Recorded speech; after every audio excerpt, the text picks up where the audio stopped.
Rindira nawe ndakubwira ikintu kimwe. Of the ASE TV nifise aba Quenn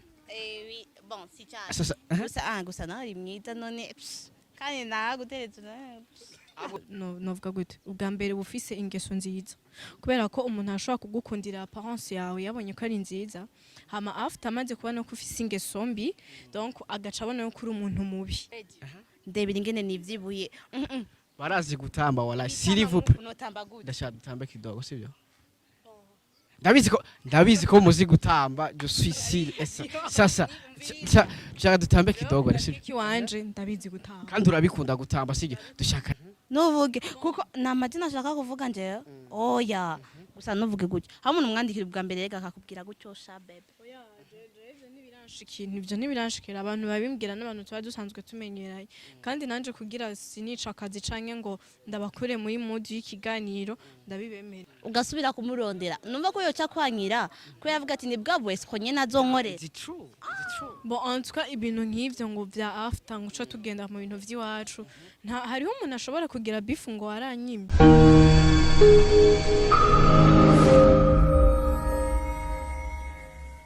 Yes, 1, 2, everybody. My name is Radio. This is me, Joe Talent TV. We come back again. Twagarutse kandi hamwe tukubwira byinshi muri entertainment, hamwe tukuzanira aba hitmaker kuri micro ya me, Joe Talent TV. Rena wibaza ndi kumwe nande. Uno musi rero ndi kumwe n'ivyana. Avuga ko ivyana bihiye man.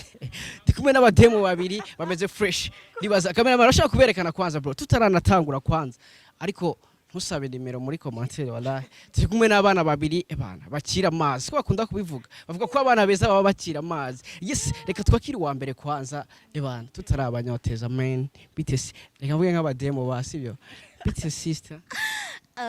Nisa how are you I'm fine and you what are you doing nothing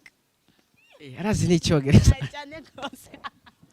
yes nakubwiye ati uno musi rero wallahi uno musi ni fire ebana uno musi nta blague ndi kumwe n'abana bakira amazi men ariko nakwankiye ntusabe nimero muri commentaire ndibazwa n'undi mudemo kamera bashaka kwerekana ko kwanza kumwene yambaye kwanza ebana ameze fresh araberewe sana akaluka bien hi how are you I'm so good. I'm so Good. Barasobye barabwo baradusha n'abashuri wallahi turi kumwe n'abademo babiri ebana bakora kuri ASE TV ngo niyo TV online ifise abakobwa basa neza sasa uno musi rero wallahi uno musi dushaka tumenye ko ari ivyo cyangwa atari ivyo sasa tukiri ngaho nyene kwanza bakwita gute je nitwa Quenn Grey Queen kubanza sinakubwiye man Queen bisigura iki mu umwamikazi nakubwiye ati ndi kumwe n'abakobwa ba mbere beza ku ma TV online ngaha mu Burundi sibyo uravyemera navyo bon ivyo ni ubivuze wavuze witwa sindagenzura ama TV online yose kuko ni menshi peut-être hari abansumba hari bonsumba bon sasa Queen bisigura iki bavuga ati izina ni ryo muntu sivyo nimba wemera ko izina ari ryo muntu Queen bisigura peut-être ndi umwamikazi muhiri wacu apana ku ma TV online yaba uri umwamikazi muhiri wanyu ugeze ngaho wacu hindura izina ukavuga ati nitwa Dodo nitwa Jaja siyo mpamvu bashize ko ijya Grey Queen kuko genre si kunda ko bimari Queen ko nyene no ari kuremera kuri mwiza mana ya none mbona nari mwiza nje munda kamera no mu maguru erega umuntu asa neza hose sivyo haba ku maguru okay ku maguru na kamera shaka ku maguru kwaza bro sivyo asa neza kamera asa fresh kamera arebe tukiri ngaho nyene ona wundi mwigeme kwanza bakwita gute si Jinska Gynelle donc Gigi ushobora kunyita Gigi cyangwa ushobora kunyita Gina cyose nditaba abakobwa ba mbere beza ku macano yo mu Burundi bon ndavyumva uko nyene naje ndavyumva nabandi ariko bon hari gihe nyene ushobora kuba uri mwiza ugasanga ntavyo wibonako ariko biravana hariho nabibona ko ari beza ariko donc uko tuba turi turashima Imana tu kwiba yaratubemye neza hama n'abandi bakabishima donc yo tuba turi beza rero Imana ihabwa icubahiro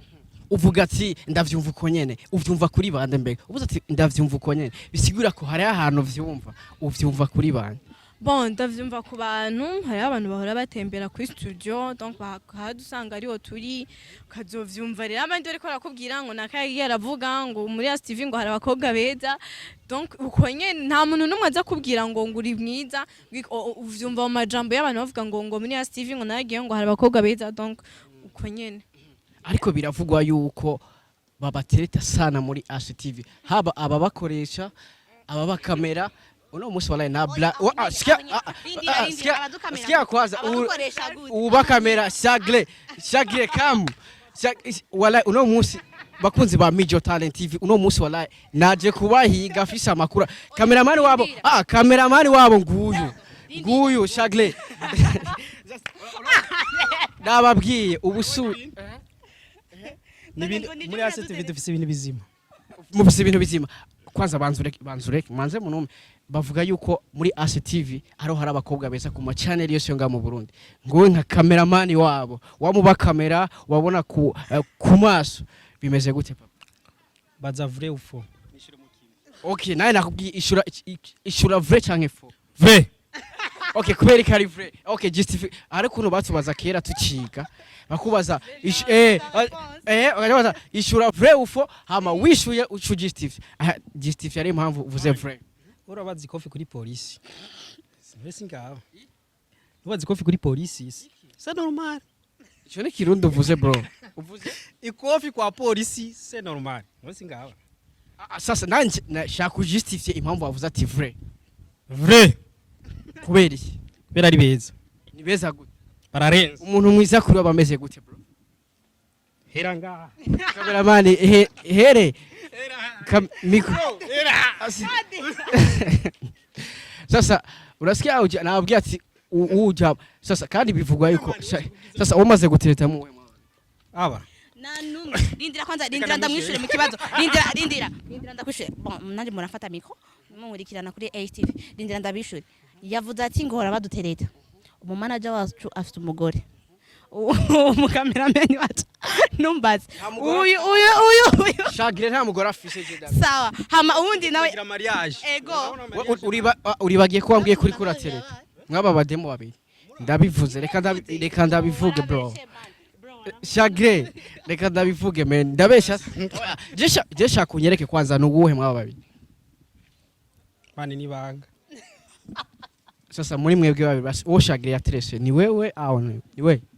bon suku semesha ukweli nta kibazo numutiye shagire semesha ukweli sishobora kumutinya shagira arabizi yuko turubahana kandi turakundana turakundana nk'abavandimwe nk'abantu bakorana ni TV ya mbere irimo amakouple menshi s'il vous plaît mama shagire ni beige ni beige vraiment ni TV ni TV online kandi wowe mengo uri petit frère ni TV online ya mbere iri rindira nawe ndakubwira ikintu kimwe of the ASE TV nifse aba Quenn bon si cyane gusa nawe mwiza none kandi naguteretse shagire waruguye wala bakunzi ba Mijo Talent TV uno munsi ndi kumwe n'abamikazi Quenn sasa kwanza ku ruhande rw'iwawe sivyo izina witwa ubona uri merita cyo basha umwe wese asema ndari merita bien sûr que oui ndari merita cyane rwose uremera ko rero uri umwamikazi w'abakobwa bose bakora ku ma media mu Burundi yes or no yes or no no why bon sinemera exactement mais hari kibanza urumva mais bon d'un part ndimwo basi dufate basi ko ndimwo muri beza muri beza kandi bimbere ndimwo navuze ko ndimwo sasa wewe wokwishira kibanza cyakanga wavuze kurimo basi wewe wokwishira mu kibanza cyakanga nuko nakubwiye mu nango je sindagendura ama media yose ariko urababona ndazi gusama mega ya YouTube ndazi kubabona urababona bajyanye n'uzi bajya nje vraiment ndimukira basi baguha igikombe basi ugiye umukobwa mwiza mu bademo bakora ku ma media wogiha nagihande no banza nkakihanje nyene sasa none kuvyemeye none gihande dine wowe gihande niwo kiha wenye semesha ukwire wogihande agwati ngiki gikombe gihereze umudemu mwiza ku bakobwa bose bakora ku ma media urabe ama media Quenn rero arazi ubwenge urabona ukuntu mikro yahindukiza kuri jewe ndabanze kwanza nawe yishuye ico kibazo ubwiwe yishuye yavuze ati no kwiherako ku ruhande rwawe nawe bimeze gute bon jewe vyongora byo kugora gute igituma vyongora no kubera uva woco gisubiza rero oya sinogisubiza kameme nticobura umuntu agitahana mugabo nomanza kwanza kuraba kuko dashobora kuba ari mwiza mugabo ugasanga hari uwundi muntu andusha akantu kandi umenye umuntu aba mwiza ntaba mwiza mu maso y'abantu bose ndashobora kuba je mvuga ko ndi mwiza ugasanga hari abandi bantu bavuga ati no we nturi mwiza ujya arakurusha aho nyine je navuze ko no kwihera ko waye sivyo sinigaye bon si sindi exceptionnel bon sindenze sivyo mais deja kwihiga igikombe bakavuga ati nawe urimwo raba umuntu no cha bono banigaye ariko ngiye kugihundi ariko bavuga ati nuwanka gakwava remera ko kiruka sivyo mu gihe wowe utagikwiriye wogiherezo gikwiriye shaye go kweri siveshe mbega tukiri ngaho nyene cyashaka ndakubaze kuri wewe bavuze umukobwa mwiza ameze gute umukobwa mwiza aba afise amakarite menshi ariko abantu ico bakunda gufatira ko cane ni apparence ariko je ico novuga kuri jewe kuba umukobwa mwiza si apparence gikuru nuko novuga gute ubwa mbere bufise ingeso nziza kubera ko umuntu ashobora kugukundira apparence yawe yabonye ko ari nziza hama after amaze kubona ko ufise ingeso mbi donc agaca abona ko uri umuntu mubi kugira rero ubura umukobwa mwiza d'abord nuko ufise ingeso nziza witwara neza wubaha hama naho wowe uri mubi n'umuntu akubonye ko ingeso nziza vraiment naho wowe utoba ufise apparence yatira donc umuntu ashobora kuvuga ati quand même rya muntu ni mwiza donc ameze neza kuri jewe nuko zizi kuri jewe nuko ndabibona uva kuri wewe no kubibona we nawe ubibona gute mbega bavuze umukobwa mwiza sivyo kuri wewe umukobwa mwiza ameze gute bon na cyofise nongerako nivyo nyene bon ningezo naho abakobwa kabivuga gute ningeso akoresheje ijwi ry'abakobwa cyangwa ry'abahungu akoresheje acha ijwi vraiment gimporego arambwiye nabi ndajavuye arambwiye nabi je sinywa inzoga surtout nanzoganya sasa urase okay nta nzoga nywa vya vrai semesha ukweli vugisha ukuri nta nzoga kwire vraiment inzoga zaramunaniye nukuri genre nyoy nari barigeze kumakamye ginera vugisha ukuri bwamusi narabaye pa ariko warakamaze tu oya we igice bon menyereye ifana amaju urumva ibintu bimeze gutyo bamaye inzoga n'ufite mengana ibintu birura je peux pas byaransi inzoga zaransi urumva ni ryambere ari umwe inzoga ginera ndababeshe ariko kera kongeye kurangwa inzoga wallahi simbeshe waranyitiranyije ko nje nanzoganye basi ndakuzi narakonye bakunzi ba Mijo naramubonye ari karangwa inzoga je sinigera mana yanjye sinigera nywa inzoga nuko ni wayinywa no uyu heruka kubatizwa nanzoganye bon kera bon yashwa kunywa tubiri kamwe mais ubu nanzoganye ariko nawe umva we yarabatijwe ariko we nturabatizwa bisigura yuko we nubu nejo canke hirya yigishwa kuyinwa oya wait avuze ngo nabatijwe nta nzoganwa nagomba mbwira abantu yuko kubatizwa mpereye kuri Quenn nyene kubatizwa mu ncamake nibisigura kutazosubira kunywa inzoga donc sico bisigura umukobwa mwiza wobatizwa ugasubira kunywa inzoga birashoboka abakatolika nibo ndi babatijwe banywa inzoga ibyo bintu rero byo kunywa inzoga ntibifatira ngo nukubatizwa bon en fait ibyo ashatse kuvuga uko nakijijwe donc nakiriye agakiza ya rero kuba umuntu yarakiriye agakiza ntibica bizigura ngo haraho bihuriye no kunywa inzoga hari rero abantu benshi bafata yuko gukizwa ari ukureka kunywa inzoga ariko kuri jewe yego naho ntazinywa si kubera ko ngo nuko yankijijwe ya nukubera ko ntazikunda tu c'est tout nayo ubundi kunywa inzoga kuri jewe donc naco bivuze ariko si vyiza kuboregwa ya ni nkuko nshobora kunywa imwe ya kandi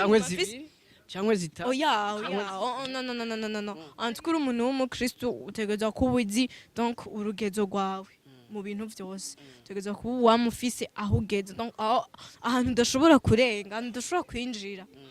ya nivyo ni nkuko ushobora kunywa imwe kandi ntagire iki bikaba normal nka kurya mba nyoye jus ariko ugasanga ararenganya umva unyweye inzoga ni nkuko unyweye jus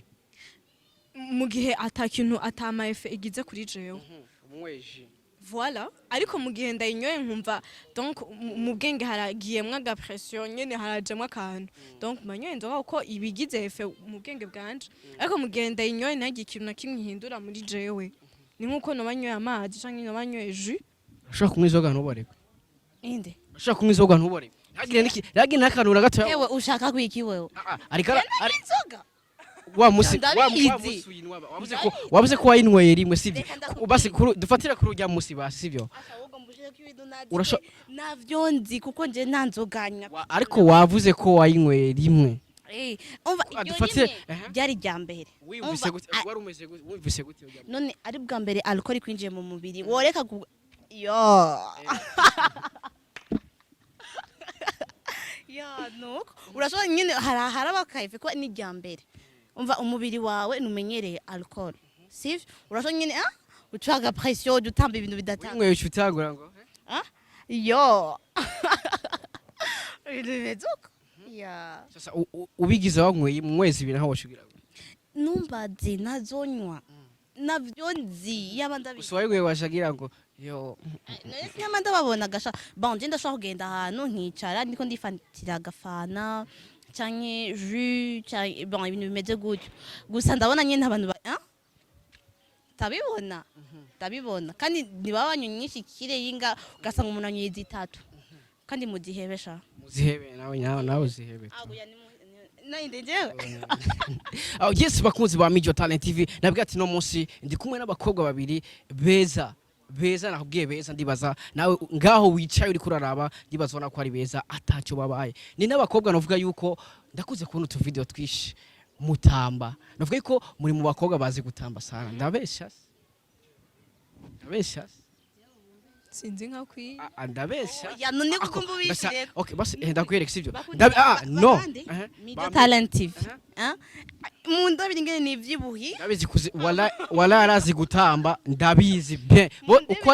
uko ari babiri bose wala ndashaka dutambe gato sivyo basi ndabiri ngene nivyibuye barazi gutamba wala silivu ndashaka dutambe kidogo sivyo ndabizi ko muzi gutamba je suis sûr sasa shaka dutambe kidogo sivyo kiwanje ndabizi gutamba kandi urabikunda gutamba sivyo dushaka rero dutambe kwanza kidogo bivana n'ivyo dutamba dushaka turaririmba none ndahirimba yo ya none wao baye Troizo basi ego ni remix nta remix ziba ingenge nari natekereje sinabwa mfate micro murambabarira en fait uyu munsi natekereje sivyo abahora bankurikirana murabibona ko mba ntavyo tekereza umviriza naborewe je nanyoye inzoga umuntu yaborewe oya nahora juste nyene ndikunda kubwira mw'iki kiganiro none ntimwabibonye je ko natekereje uwo munsi reka rero nanje fate micro je ndafise ikibazo kubera iki ego naho yoba ari hit song kubera iki mu biganiro vyose tuvuze ngo umva indirimbo umva abantu bose ngo yo niyo ndirimbo yonyene ihari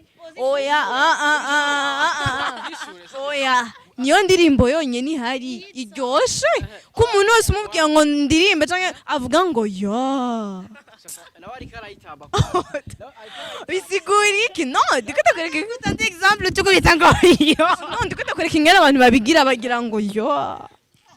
no gufata no kuya nuko mbe babigira no kuya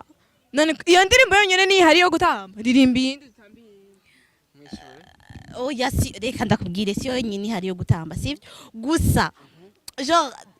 ngira ngo akaritme kayo kana gaterme ka yo umva nico cyambere kiza mu mutwe nanje umuntu ambwiye umudege ngo gutamba cyamba noko turago umviriza rero wowe uyuwaye sasa watch hapa hatuko ku ASE TV siku hizi niko naji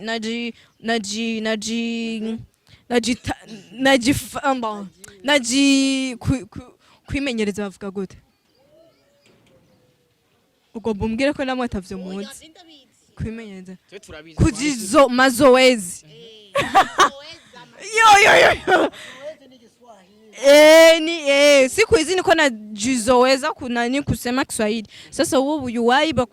tusha mikro ya watu. Acha tu na miesi na mi ushazoea sasa to chukua. tutambe basi noku yo twende Nagufata noku yo noku yo navyo ndiye ndabizi naye kubedisha jo gusa navyo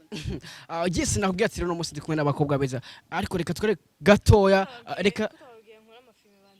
yakure none ntawe ega no ntawe umenya vyo ashaka no ntawe umenya vyose umuntu asaba ka numero okay sawa zikurere Viza oya ndinze navyisabira suno zikure bavuga erega bavuga ati ega nta muntu amenya byose sivyo okay ko wavyibutse rero zikure basi bakubona afisa amaso meza wala je nakibonye sivyo je nayabonye akaeka kuwe nayabonye kandi someza meze gute amaso meza urabona sivyo bakunda kuvuga umuntu afisa amaso meza ashovuga ngo afisa amaso nk'ayinyana inyana y'inka n'ifisa amaso meza sivyo iyo ufise amaso meza ashovuga ati ufise amaso nk'ayinyana nawe nyine afise amaso nk'ayinyana sivyo okay ariko re nkuko nako ndavuga ndashaka tukore gatoya ku muga wanyu sivyo novuga yuko n'umuga ugora cyane abigeme keshi na keshi biravugwa yuko abigeme bibagora cyane kuko iyo bariko barasaba ibiganiro keshi birabagora ndabesha yego ariko biravana n'uburi kuragisaba donc biravana n'ingene uburi kuragisabira biravana n'umwanya uri kuragisabamo ariko biravugwa yuko mukunda gura n'ingorane mbega ingorane muhura nazo nizi iyo uri kurasaba ibiganiro muririmbyi w'umuhungu semesha ukweri turabizi semesha iri kurasaba ubizi uyibariziki dushaka tumenye ukuri oya peut-être ushobora guhura n'umuntu agara akakugara akakubwira nzakubwira ukaguma nzakubwira atari ivyo rero reka ndababwira ikintu kimwe ivyo vy'iwanyu tuzobabwira hariho n'ibindi kutabivuga ivya mbe ushaka kumenya ikigasa we kumenga n'ibindi bintu ushaka kumenya je ndabivuga wallahi sivyo abakobwa bakunda gura n'ingorane sivyo yasabye ikigano umuririmbyi cyongeye ati banzo akakubwira gute gute banzume ndabesha yes semesha ukweli ndabizi ko bibashikira reka ndakubwira je n'ukuri kw'Imana blague à part n'ibiranshikira weho bon je ndavugisha ukuri naho twenda kumbwira mugisha ukuri je ndavugisha ukuri ico novuga kuri ivyo nuko sinovuga ngo biramaze kunshikira gusa bisa navyo kubera ko donc hari umuntu ashobora kukubwira ati ego jewe nzoza dukora ikiganiro ni bon ariko after ikiganiro tuzoca tujahe cameraman aca dusigara ivyo nivyo bon ivyo nivyo nanje bon ivyo vyamaze kunshikira gusa dije umuntu yagwaye ikiganiro uca wifatira kabati tukitahira imuntu amarembo arashobora kukiguha nawe ivyo wamwemerera kabimuhata ivyaha uba wemeye oya none umuntu akubwiye ati ngo umukameraman acataha ngo uca dusigarana bon peut-être abashaka umuyaga gusa jewe umuntu azomkirisha jewe tubwire bajya baririmba oya none rega saba baririmbyi gusa keshi n'abaririmbyi ndabizi umva ni wivuze ivyo gusa nje ngomba mvuga ati bajya bose nsaba ikiganiro bakaca bambwira ati umukameraman acataha mwache yo tabia it's not good sio sawa ni kazi tutumiki dukore dushikiranire uri muririmbyi ndi umujournaliste ndaguteza imbere uneze imbere dukore bati iyo ivyo bintu sivyo na gatoya mbega kubana bakora ivyo bintu kuri wewe ubona nibirabere cyane bibere bon kuri jewe ntibibereye mugabo biravana n'imimenyerano mama ufitaniye kubera ko jewe nuvuge gutyo nuvuge kuko namazina ashaka kuvuga nje oya gusa nuvuge gutyo hamwe umwandikira bwa mbere rega akakubwira gutyo sha bebe oya ivyo ntibiranshikira abantu babimbwira n'abantu tuba dusanzwe tumenyeranye kandi nanje kugira sinica akazi canke ngo ndabakure muri mood y'ikiganiro ndabibemerera Shaweme. Yeah. Shayeme. Oya, nukubera no umviriza sinemera ukundi nukubera ndamwemerera kugira ajye mu kiganiro yumva aryohewe yumva yuko after tuza kuja mu bindi mugabo ni kugira jewe donc simbure iyo opportunité yo kumuvugisha urumva kubera ko mbanzi yuko je ndamukeneye ndambwira ati okay nta kibazo umuntu yoza akubwira ivyo cyambucura hari umuntu ansiga vernashiri inzara avuga ati ngo acha kuwa kazi abari corona na kazi sivyo umuntu uraza kubwira ivyo acana naye nawe akazi jwa nini uraza abantu bafata ngaho gakora ikiganiro nkamwemerera ivyo kubera iki deja sibira ko akora amakosa oya nibisibwa ko akora amakosa umwe wese afite ingene ajera akazi kiwe gusa ivyo bintu deja mwemeraniye kuri dufate kuri message dufate niyoginda akakubeshera abana akakatotonisha kamadisi ubihakana no kubera iki kubera deja waramwemereye gusa umuntu uko ndababwiza ukuri anyishuye gutya akambwira ngo umukameramen acataha ngo ca dusigarana nukuri iyo message sindayishura nukuri kwimana oya unasikia na we ntayishura ko urayishura kubera kuyishura je ndayishura kubera ko nije mba ndamukeneye nini kubera ko nije mba namurondese waba yandonde urumva sishobora kumutakaza kubera ico kintu gitohoye sivyo ndamubwira ati okay nta kibazo wowe uze kuza dukore hama duhejeje gukora ibindi turabijamwo after ariko mba ndi kumwe n'umukameramani duhejeje gukora hari n'igihe dukorera kuri bureau hari n'igihe dukorera kuri terre ni ukuvuga ko je mba ndamwemereye kugira gusa dukore nta bindi nubwo duhejeje gukora ndamubwira ati ubu rero ndafatiriwe ngiye gukora ibindi bintu vyihuta kandi nabo maze kubikorera bihangane uwo muntu numva ko usuye kumusaba ikiganiro yoca yanga bon yoca gufata nk'umu escrobasse basi ama message mwamwandikiraniye ukabyemera nashobora kukumangaza oya ibyo just ndabikonta dufate basi ko ari umuririmbyi peut-être ico gihe uba wamurondeye bon mugaheza gukora ukacumutoka nk'uko akaca rekura ikindi kintu gishasha ugasubira kumurondera numva ko yoca kwanyira ko yavuga ati ni bwabo esco nyene azonkorera bon en tout cas ibintu nk'ivyo ngo vya after ngo uca tugenda mu bintu vy'iwacu hariho umuntu ashobora kugira beef ngo waranyimye yes arahari weshobe waranyimye ahubwo rero igezweho yes waranyimye ahubwo rero igezweho muri kugira beef nyene ugwankora ukari yes waranyimye.com yego biraba yes ahubwo rero beef rero nyayo niyo nyene mama Jebra Brahmasitana byumvira ko bishobora gushika kandi gikuru nuko Jemba namuronse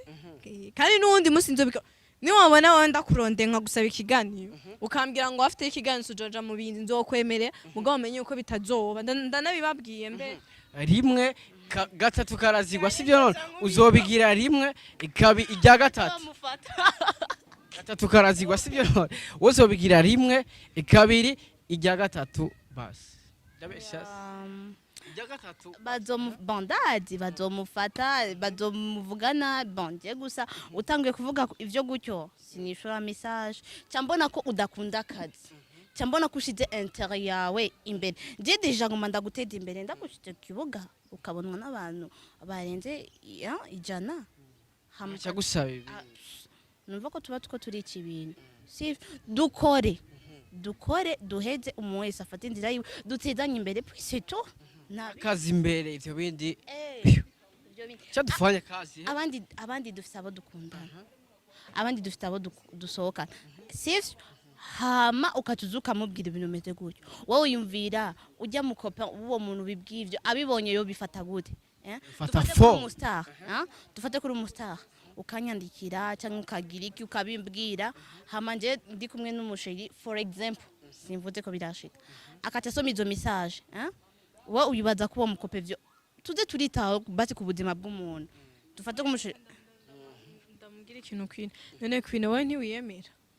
ndiyemera rega c'est pas la question none uri kurumva yuko umuntu ashobora kugufata ku nguvu utabishatse motif ngo nuko wabimwemereye gufata ku nguvu ni kukumanga garukana micro ni cya kintu nyine nakubwira nti ndashobora kubimwemera nkagenda tugakora ubwo je ico manashize imbere nakazi duhejeje gukora ndamuseza ngambye ati ndafatiriwe ndagiye mu bindi sivyo gatatu karazigwa sivyo none ni gute ashobora kurondera umuntu rimwe kabiri gatatu je nibikubona niwe yes sasa asohoye hit song ntushaka kumuronde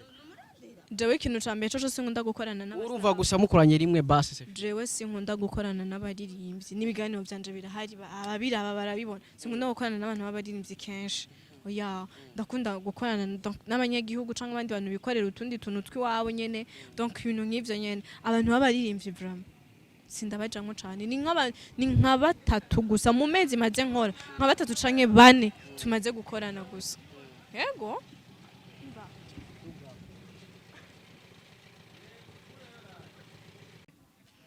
Yes bakunzi ba Major Talent TV nabwiye ati ndi kumwe nabigeme beza kandi ndibaza wamaze kwibona ariko mu gusozera areka kwanza mayenda kwipfurize umwaka mushasha muhire siko bavuga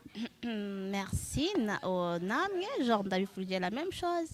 merci pareillement ko bavuga mu gifaransa na utakidi neza uzubabere w'amahigwe n'imigisha myinshi muri ASE TV Merci beaucoup hamansuye kubabwira bako badukurikirana bandanye mudukurikirana natwe kuri ASE TV ebana mugire subscribe mu liking murabe ibiganiro byacu dukora ibiganiro byiza bandanye mudukurikirana kandi turabakunda cyane yes reka nanda kwifurize kugira umwaka mushasha muhire thank you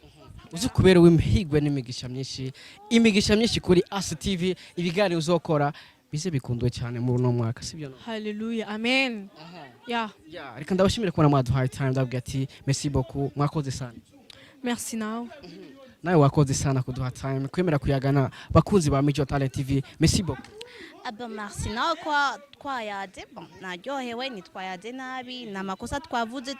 ibihari c'est tout. Yes. Reka ndabashimire rero wakurikiranye iyi video ntibagire kugira subscribe kuri Major Talent TV no kuri ASE TV ukore subscribe wowe wabikoze big up sana wowe utarabikora please bikore right now bikore ntacyo bitwaye reka ndagushimire kandi ndabwira ati Mr Radio we love you so much dusubire ubutaha ciao peace nari kumwe nabigeme man bye